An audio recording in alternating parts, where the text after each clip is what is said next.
নমস্কার। আজকের আমার রেসিপি ডাল তড়কা। চলুন দেখি কিভাবে আমি ডাল তড়কা তৈরি করছি। প্রথমে নিয়েছি সর্ষের তেল, নিয়েছি তেজপাতা, একটা শুকনো লঙ্কা, নিয়েছি গোটা জিরে, হলুদ, কাশ্মীরি গুঁড়ো লঙ্কা, জিরের গুঁড়ো, আর কুচি করা একটা লঙ্কা, আর কুচি করা ধনে পাতা, আর কাসৌরি মেথি। নিয়েছি ভাজা মশলা, তড়কা মশলা, আদা বাটা, নুন, সামান্য চিনি, আর নিয়েছি টমেটো সস। এবার আমি সেদ্ধ করা আগের থেকে তড়কাটা আমি বানাচ্ছি। কড়াইয়ে সামান্য তেল দিয়েছি,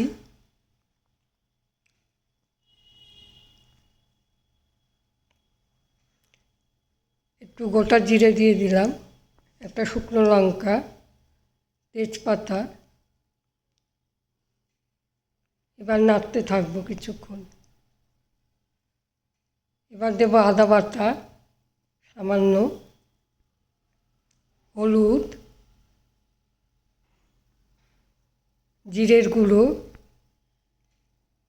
কাশ্মীরি গুঁড়ো অল্প একদম দিয়ে একটু নাড়তে থাকবো কিছুক্ষণ।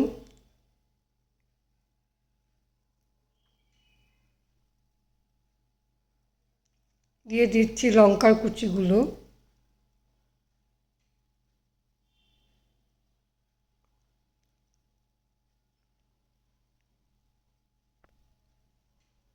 এবার একটু নুন দিচ্ছি সামান্য,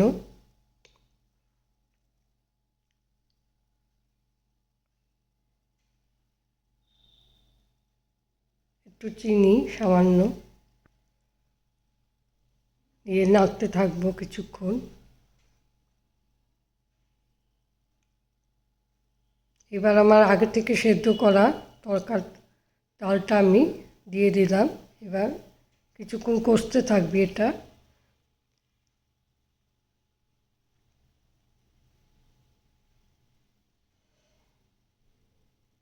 এবার একটু ঢাকা দিয়ে দিলাম কিছুক্ষণের জন্য। ঢাকা খুলে আবার নাড়তে থাকলাম।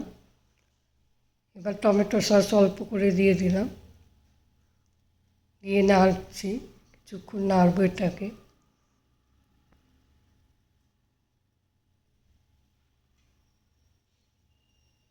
এবার দেবো ভাজা মশলা অল্প করে, এবার নাড়ছি একটু কিছুক্ষণ। দেবো হচ্ছে তড়কা মশলা, দিয়ে দিলাম একটু তড়কা মশলা। তড়কা মশলা দিলে স্বাদটা ভালো হয়, খেতেও ভালো লাগে। এবার দিয়ে দিচ্ছি ধনে পাতা কুচিগুলো।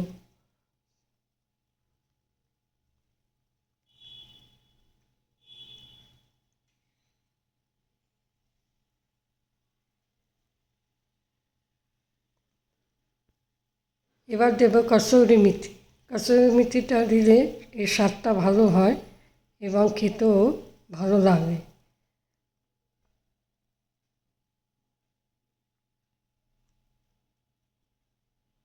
এবার আগের থেকে আমি একটু জল গরম করে রেখেছিলাম, সেটা একটু দিচ্ছি অল্প করে।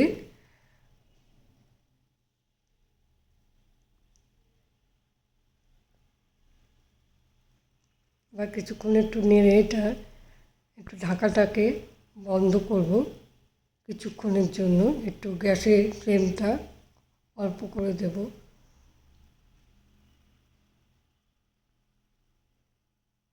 এই হয়ে গেল আমার ডাল তড়কা রেসিপি। যদি আপনাদের ভালো লাগে তাহলে লাইক, শেয়ার, কমেন্টস এবং সাবস্ক্রাইব করে আমাকে ধন্যবাদ করবেন। ভালো থাকবেন। নমস্কার।